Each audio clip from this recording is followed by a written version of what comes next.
Cancer rising. How you doing, Cancer? This is your reading for the Aries equinox and the new moon in Aries that happens to be a partial solar eclipse. Isha lema duela di anima, Isha tu fala di anima, du fala di anima. My name's Chloe. I work with card divination, astrology, and as you just heard, and as you can see, I channel multi-dimensional energies through my body, both in the form of physical and vocal light language. All of this brings in healing, attunement, and activation codes to the messages that are going to come through for you today. Now, I read for the rising sign. So for those of you who don't have Cancer in the first house, look to the house that it does fall in your natal chart. Look to the themes of that house, and you want to apply those themes along with all the other meaning you've got going on in the sign of Cancer to the messages that are going to come through, because it will be as if that Cancer energy has now energetically moved to the first house. So the astrology for the rising sign will always still link in. They're just doing some work around the heart chakra at the moment.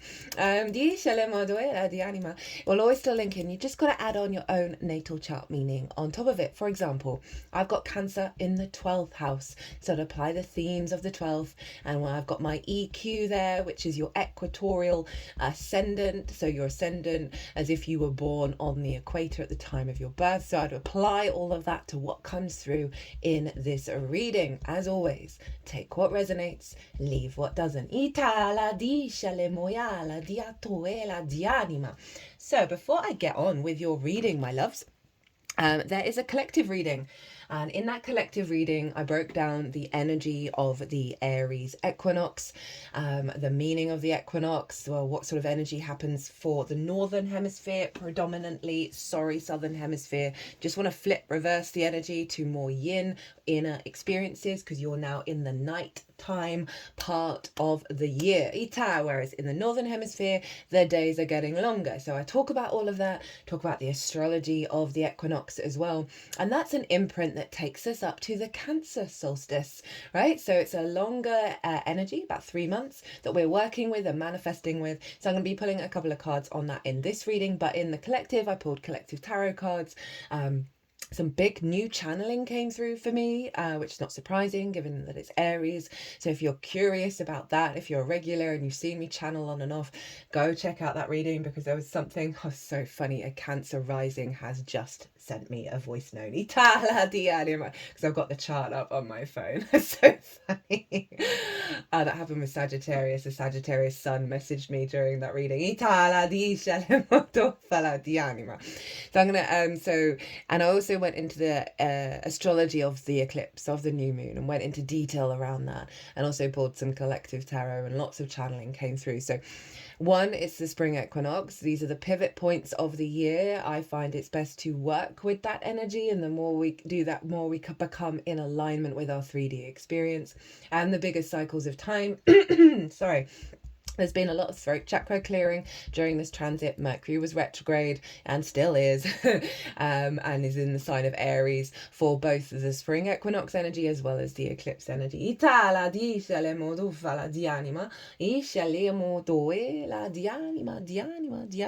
And obviously eclipse energy, this is the final Aries eclipse in that cycle. And so we're really wrapping up so much with all of that. So as I said, if you want a deeper understanding, pause this video, go watch that. As it acts as a baseline to what's going to show up here. So in this reading, we're going to get 2 cards for the Aries equinox for you, as well as the card at the bottom of the deck, and 2 cards for the eclipse, as well as 2 oracle cards. Equal day, equal night. Right, let's get on with it. Where is this happening for you, my lovely Cancer risings? Well, this spring equinox, this Aries equinox, happens every year and gives you a boost of energy in your 10th house of life purpose, career, visibility, reputation, how the big outside world sees you. It's also linked into bosses, right? Because it's the top of the chart. I like to envisage a tree in the natal chart, and the 10th house, because it's where the sun was at the peak of its arc on the day that you were born, are the leaves at the top of the tree that are striving towards the sun, expanding into the path. You know, they're very visible at the top. So Fresh new energy, vibrant spring energy here in the Northern Hemisphere. Nature's ramping up for pure creation, pure illumination, the vibrancy, the go, go, go. We are in the yang phase of the year that takes us up to the Libra equinox, right? This is the outward yang manifestation, the go, go, go of all the things. Vibrant energy pumping through the earth and pumping through us. Now we start to build, now we start to manifest. And so this is happening in your life path. Every year this happens, where you get a fresh boost of energy, of awareness of the I am and the path of the I am, right? We've got a lot of stuff going on in Aries this year. This particular transit, both of them are part of the Aries and Pisces. We've got 4 planets that are retrograding in these signs, in Aries, and then moving back into Pisces. That dynamic of water and fire, and obviously you're a water sign, is very prominent this year, as well as that Virgo South node in combination with the Pisces North node. So we're really in this space now where we are hardcore manifesting the big intention of the next 2 years, which is to get in alignment with Source, that unconditional love of Pisces, and feed that into the I am, right? So we're stripping back the conditioning around collective, social, and individual experiences that have blocked you from truly embodying the truth of your I am. And this spring equinox energy is, it happened in the midpoint between the eclipses, so it's working with that eclipse energy as well, and it is bringing about a lot of change, a lot of shifts, right? And so often with all this shifting going on, we get a lot of the old paradigms show up, as well as the fresh new energy. So be mindful and aware of that and trust in the process, especially with the retrogrades. Venus and Mercury were both retrograde at the time of the spring equinox, and so we do have a back and forth going on. The moon was in Sagittarius, trining the sun, right? And that was a very powerful part of the spring equinox impulse and boost. And Sagittarius for you is over in your 6th house of work, the adult in the room. Work, how you figure things out, work itself, physical health, routines, co-workers, and therefore collaboration, pets, and therefore acts of service. So that moon is very intuitively guided to bring nourishment into the way that you understand how you work, in the way that you work, right? You're getting a lot of inspiration, right? A lot of sort of psychic tendencies around the next stages of how you figure things out and how you work and how you take care of yourself as well. Very deeply nourishing energy. I've just got a ringing in my right ear at that. And it was trine the sun. So the moon is intuitively guiding us in the way that we're the adult in the room, and the sun is getting the vision and the clarity around the path. And these two are working together. They're integrating these two energies of you having the capacity over the next couple of months of really being able to take flow-like states, right, with that moon, steps even to the way that you work, that's facilitating a deepening of the understanding of the path. The path is, that sun in Aries is bringing lots of vision and clarity about what that path is looking like as it unfolds, and the moon is able to put that to work. Whoa, no, it's half. That is all of the deck. I love this new deck. I always use a new deck for the pivot points of the year, the solstices and the equinoxes. And this one's it's very plastic in nature and sort of metallic, so it's so slippy. So there really is a desire to sort of, I want to say, dissolve into the path with that moon, even though it's in Sagittarius, which is a fire sign. It really does feel like a sense of your instincts getting into an alignment with your soul's path. Now, it doesn't have to be career. Career can just facilitate the path. And a stronger understanding of that is dissolving old instincts. Ooh, some codes coming in. And And obviously Sagittarius is very freedom orientated, and Aries is very autonomous in its nature. So with this combination, it's such a liberating frequency. And the reason why we're bringing in dissolving is because Mars rules Aries, and so Mars, wherever it is always influencing what's going on in the sign of Aries. And this obviously influences not only the spring equinox but the upcoming new moon eclipse. And Mars is in your sign, Cancer, right? It's very profoundly reorientating you to your understanding of how you take actions, how you embody yourself, your true sense of self, what truly motivates you at a deep, fundamental, core emotional level.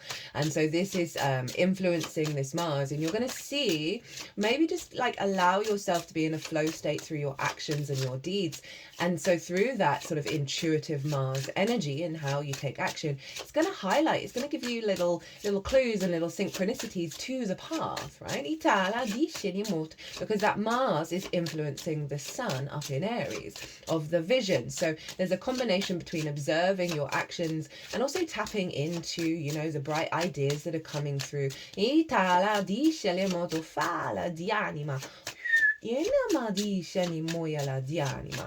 know, Mars moving through your first house is really an empowerment of the self, right? This autonomy of self. And we combine that with the moon over in Sagittarius, of the adult in the room. And so often our understanding of adultness can be distorted based on what we experience in our early years, whether it be hyper burnout to work or neglect, right? And we can then recreate those patterns. But with Mars being in your first house of self, and the combination between the Sagittarius moon and the Aries sun, fast, fire, very independent, very sovereign. Mars is also that. It really does feel like a dissolving of intuitive, emotional responses that are based on those old patterns, and allowing you to be guided, because obviously the moon rules you, my love. Allow yourself to be guided by your instincts in how you're taking action, right? It's both a mixture of instinct and emotional body. And it's not always going to be that those particular pathways that you're traveling down are going to be the path, right? But it's going to be really showing you what truly gives you nourishment and what you truly need and how you truly want to be. Oof, this deck is being very specific. That's been pretty consistent through the readings, actually.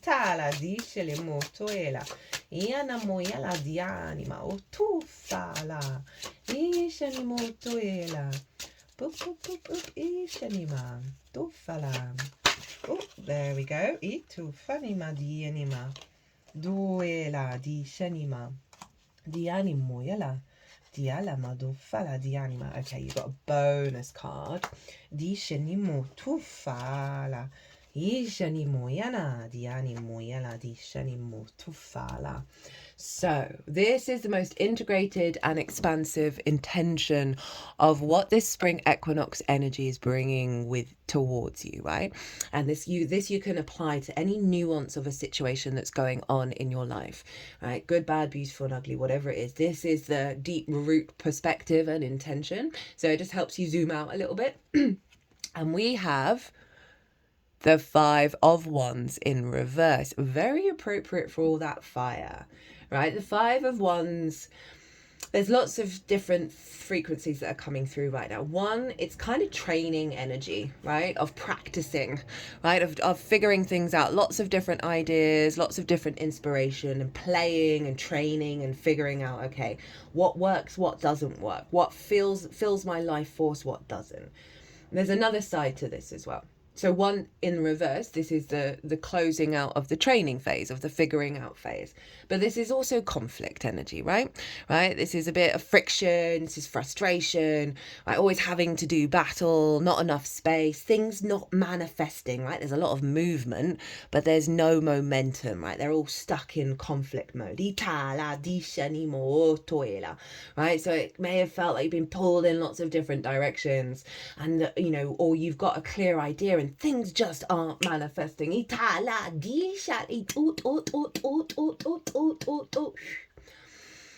And it is all that fire energy, which for you, your fire houses are the way that you work, are about work and manifestation in 3D world. So there's been a block around your instincts, right?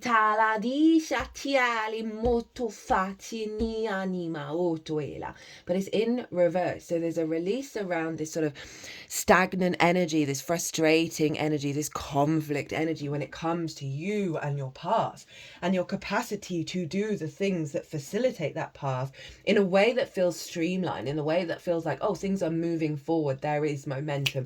So this equinox energy, this Aries, fresh, vibrant energy of getting back to the truth of the I am. Again, all those expectations of what the world thinks you should be and the path you should walk, right? Parental figures of like, oh, you should do this career, you should do that. This feels like a clearing out of one of that sort of outward world thinking, Itala, or sort of the hierarchy or systems of what's expected to you be, what's expected of you to be a human vessel. Itala disha,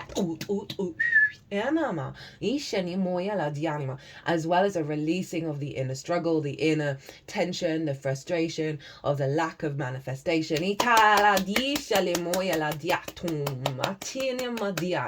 It feels like clarity is going to come through instinctively because of this, of what you need to do. And it's not necessarily got the whole plan mapped out. That's not the vibe at the moment, by the way, is get rid of the plans, because source and what it's doing right now is top trumping us at every level, right? So letting go of the fear of, oh, what do I do? How do I do this? Let it all, it's all falling away with that 5 of Wands in reverse. That's really powerful. So this is what to channel to activate and facilitate this 5 of Wands in reverse. So what energy to embody in the Aries area of your chart for the next couple of months. We've got the 5 of Swords and the World. Okay, this is really powerful. So you've got 2 5s showing up. Now, this 5 of Swords is in the upright. And the bonus card was the World card. And this is you navigating polarity or duality of how we think the world is, which is, you know, domination, subjugation, always a battle. There's going to be losers and there's going to be winners, right? The bully and victim cycle that we all fall in, right? Because the bully was predominantly bullied at home. It's very small percentage where that's not the case. And this is the conflict of the mind, right?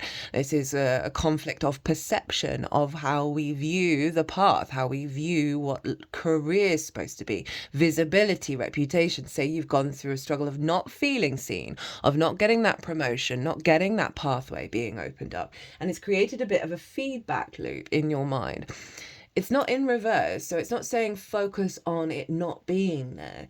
It's wanting you to realize the stark contrast between this and this, right? So the World card, Saturn, who's in Pisces, in your sign of in your house of perspectives. And for me, the World card is know thyself and the world will open up to you. So it's not about, this is also one of the core archetypal energies we as a collective are working through, right? That the more you know yourself and your frequency, you honor the I am of your experience and not externalize that to the world, right? To this energy. So they're wanting you to see this parallel, right? Of the 2 paths you can walk. Because the more you strip yourself down away from all that conditioning, the more you become free and floating in the sky, and the world opens up to you because you're cleared out the conflict. So it's saying, where is this conflict within you? Realize that it is an illusion. Do whatever work you need to do, whether it's meditation, walking, don't know why that came to mind, or this sort of more mature perspective of, if we focus on this, because Saturn's linked into cause and effect, if we focus on this, the effect keeps happening. inima o toela. So they're really wanting you to get into you, right? And release this conflict that, understandably, with this being in reverse, which means it's been in the upright, of the awareness of, yes, that's been around you. There's no getting around it. But do we want to focus on this, or do we want to pivot back into ourselves and the true nature of how you want to operate, not how the world is operated to you, that then causes this feedback loop in the mind of trauma, drama, conflict. The wild card is a heightened level of maturity and understanding of you take ownership of your own experience. Whoa, okay, that was pretty cool. So they did that around my mouth and it's like a dart went out. Okay, at the bottom of the deck, what do we have? Oh, I love it. Oh, we got the 7 of Cups, right? This is the fantasy, the magic beyond the old paradigms, new ways of engaging with your imagination of the possibilities of the universe around you. It's water energy, so we're bringing in that Mars in Cancer. They want you to act from a dream space, without expectations or assumptions of anything manifesting, but to cultivate the dream. It's the root energy, so it's saying new possibilities, new options that are beyond your current framework, mental framework, are coming in towards you. And it's also bringing that magic, the Aries Pisces dynamic. They're very closely aligned. When the sun moved into the sign of Aries, it was conjunct Neptune, North Node, Saturn in Pisces. And the Aries retrogrades that are going on, Mercury, Venus are retrograding in Aries at the time of the equinox. They're both moving back into Pisces. We're going to have Saturn and Neptune do the same thing. So the Aries Pisces dynamic, along with Virgo, are some of the core frameworks and intentions of this year and next year. So there's this feedback loop between Aries, your life path, and your perspectives, right? And they're both getting a recalibration to allow this dream state to come in. Right. Aries eclipse happening on the 29th of March. All the dates, the date and the degree are all in the description box. Happening at 9 degrees exactly of Aries. That doesn't happen very often when it's an exact degree. Mercury will still be there, but at 0 degrees of Aries. Neptune the next day is moving into Aries from Pisces, and Mercury is moving into Pisces to Aries. So there's a feedback loop there. Now the astrology is very similar to that of the spring equinox. So I'm going to be focusing, and obviously we've talked about the themes of the 10th. I'm going to focus on Mars and what Mars is up to. So Mars is obviously the ruler of Aries. So what's going on with Mars is influencing what's going on with this moon. We already mentioned that Mars is in your sign, Cancer, right? This is your embodiment of self, a real desire for freedom and autonomy in the way that you understand yourself, in the way that you take action and you move through the world.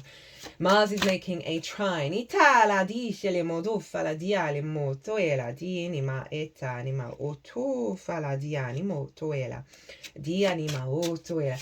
just trying to figure out if those 3 cards were the cards that they wanted.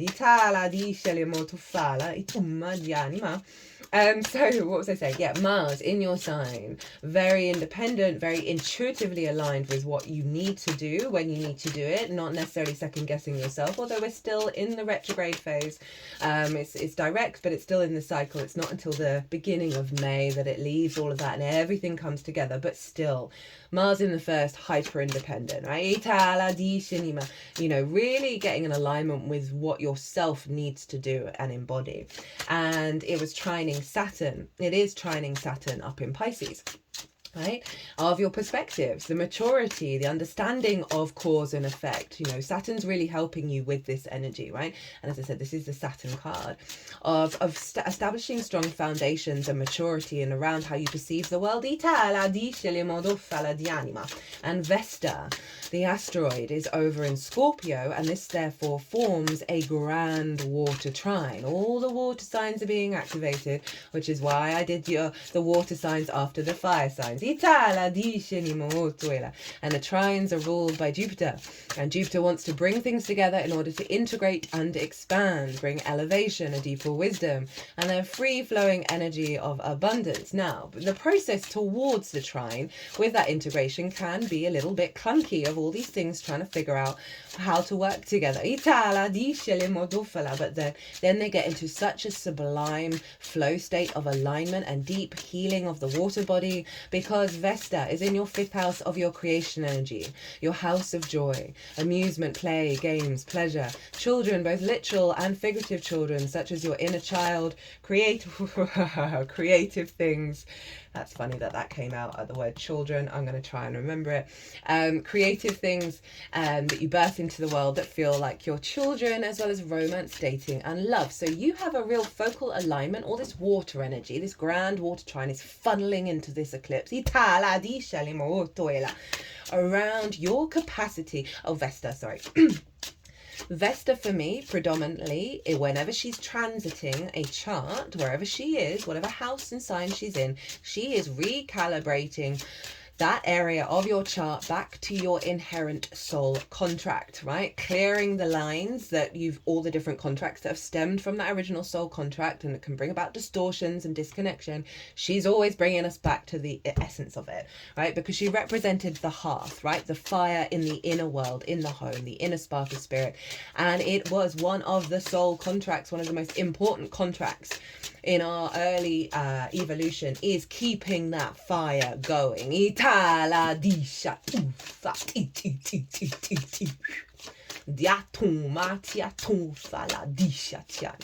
And so she is rejigging, realigning your creation energy back to the truth of you, digging up a lot of darkness and sludge and slime from that fixed water. Scorpio can handle it. It can be in the darkness and bring out that light. So, grand water trine between your creative energy, your perspective, and your embodiment thereof. So, all play, all work. Now the moon is obviously in Mars's sign, and Mars is, no, that's too many. Mars is in the moon sign. This is called mutual reception. So they're ruling the whole chart, right? So Mars is pulling all this water energy of a higher perspective, a more mature perspective, coming back to your original soul contracts around your creation energy and feeding it into the embodiment of self that is then influencing this moon of you walking your own path.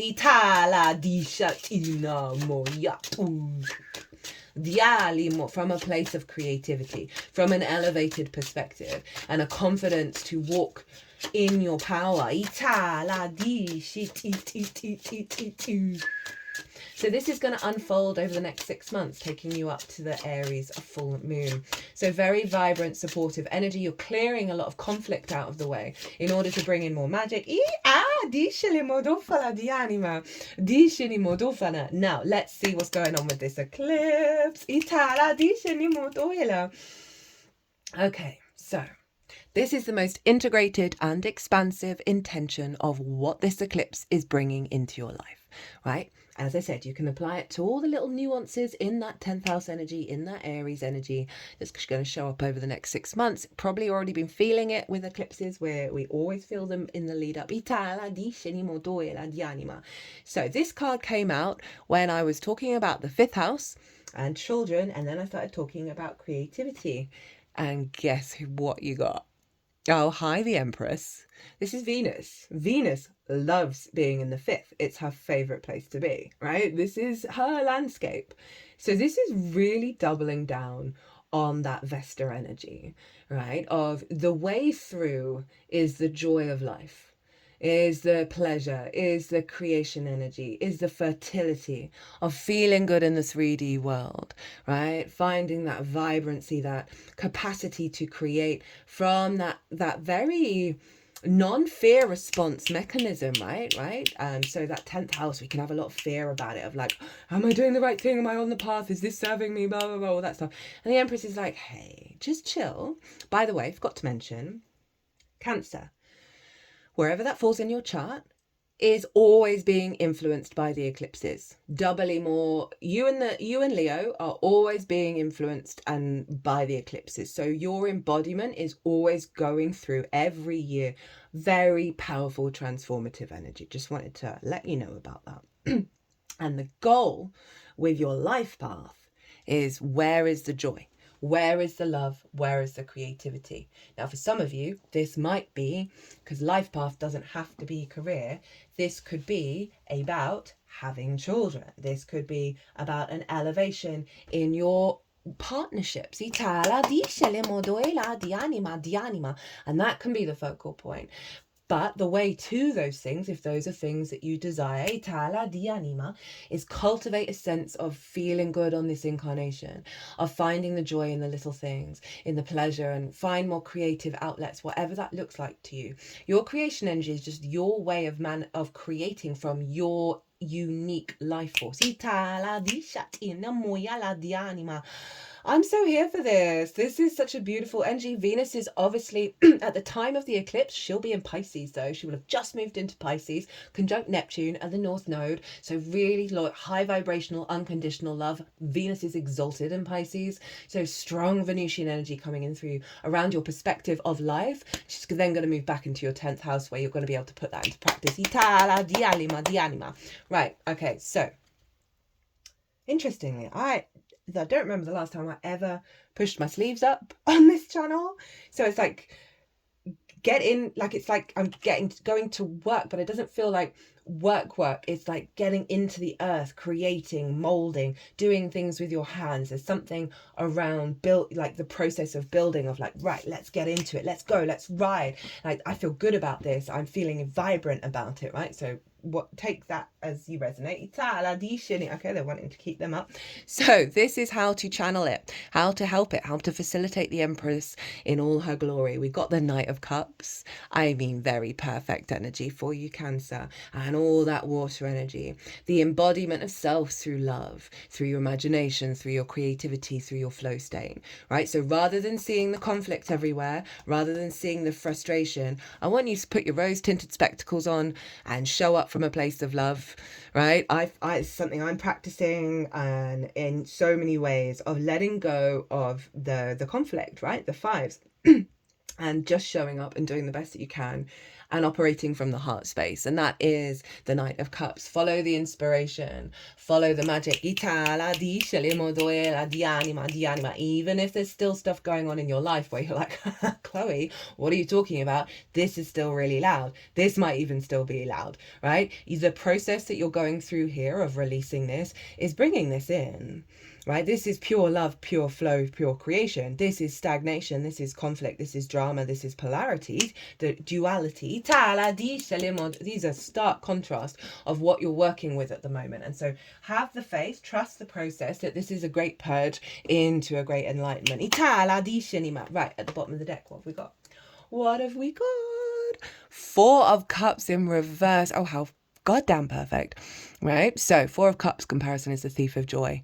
What other people have in their lives and feeling really depressed and very sort of down in your boots about it, right? But this is quite a stagnant energy, crossed arms, crossed legs, not doing anything about it though, not trying to find that joy, just like really heavy energy. I've been here for a lot of my life, right? I get it, I'm not judging it, right? But it doesn't help. It creates a feedback loop. It's in reverse. You're no longer comparing yourself to how other people walk their path. On an emotional level, you're releasing this block around that you think joy is external. They just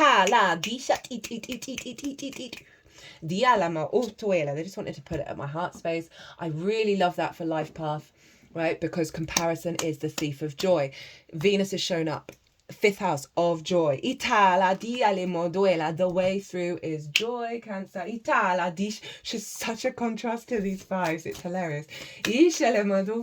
Which means you're doing some significant work, by the way. When we get such contrast, it's really highlighting the power of the work that you're doing during this cycle.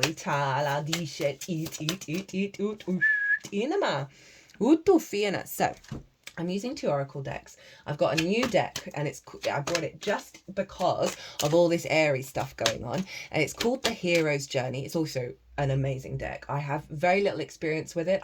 I don't go through the deck when I get a new deck. I don't like watching trailers, right? I don't like spoilers. Let's go on this journey together. But the hero's journey is very in alignment with Aries. Of like, I'm gonna go and experience life for myself.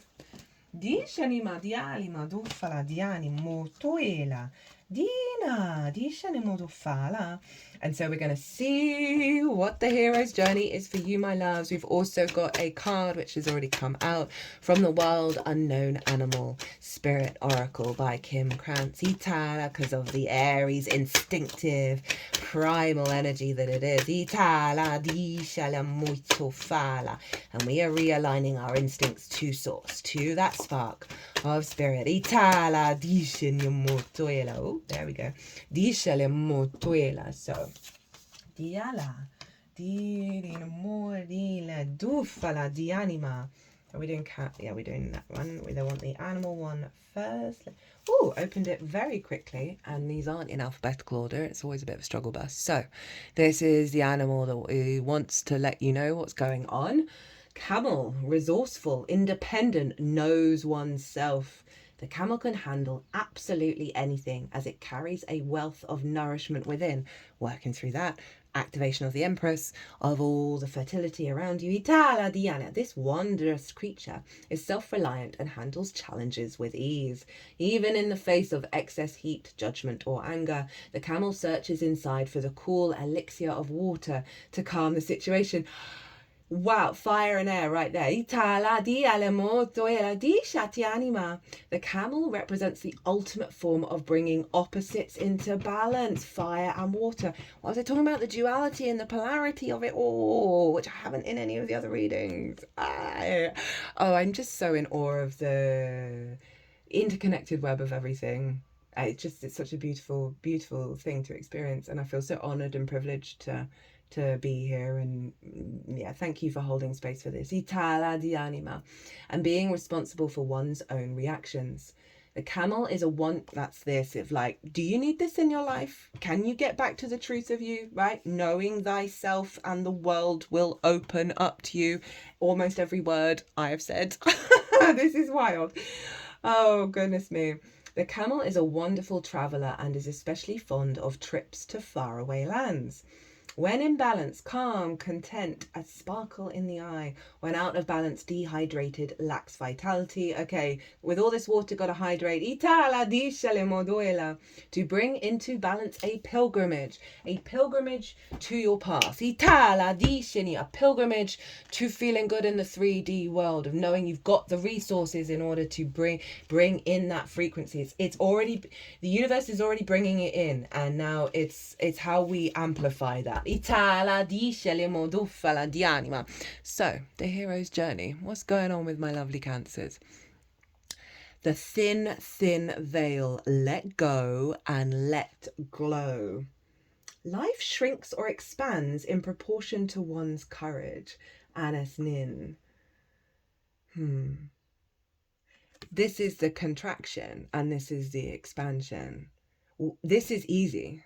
This is easy. This is hard, right? You've got the camel. You've got all that support within you to walk this path, to go on the pilgrimage, right? And have the courage to do so. There is a special relationship between death, dreams, and meditation. These states reside on the other side of the veil, where perception widens and dimensions that always existed are suddenly accessible and in plain view. Beyond this paradigm of conflict, you are activating that Seven of Cups. Beyond comparing yourself to the outside world, you are coming within yourself and understanding your own capacity to create your own reality from a place of love and magic. When you firmly identify with the ordinary world of the tangible and the three-dimensional, it makes sense to resist crossing through the veil because of its perceived associations with loss, destruction, and annihilation. However, when you do journey back and forth across the veil, you carry multidimensional wisdom to the ordinary world to remind everyone that they too have access to this heavenly elixir. When tragedy strikes or a nightmare happens, and you are catapulted from your comfy, cozy world across the veil and into the extraordinary realm, you no longer need to fight the transition, rather be grateful for the opportunity to deepen and live into more of your potential. Dream symbol, transition, dreams of death or die. And this is that Vesta in Scorpio, which is the death card. Dreams of death or dying can symbolize the ending of a pattern or relationship and suggest that a new cycle is about to begin. Dreaming of someone dying is about transformation and change in your relationship to them. This dream may be giving you an edge on how to best survive and thrive in your current life circumstances, as well as provoking a paradigm shift about the things you fear most. Let the wisdom of this dream show you how to not only survive, but thrive upon your noble path. Lol. Oh, hi Venus on the 10th house transit. The awareness of the preciousness of life puts a gale force beneath my wings. And that's your mantra. I'm going to read that again. The awareness of the preciousness of life puts a gale force between my wings. Up, up and away, Cancer. Okay,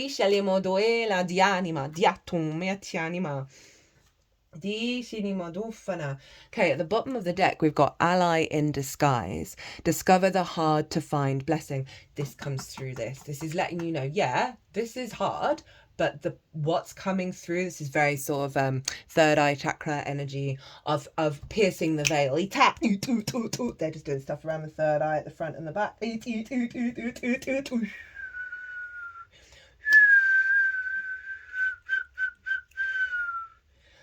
Woo! Well, Cancer, I'm going to leave it there.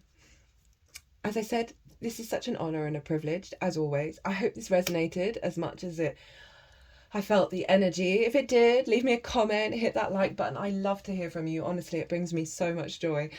But other than that, Cancer, if you want to deep dive further into this, my website is everywhere, or about anything at all. If you want to pay by PayPal, email me directly. Cancer, be good to yourselves, be good to those around you, safe travels, and be well until we meet again.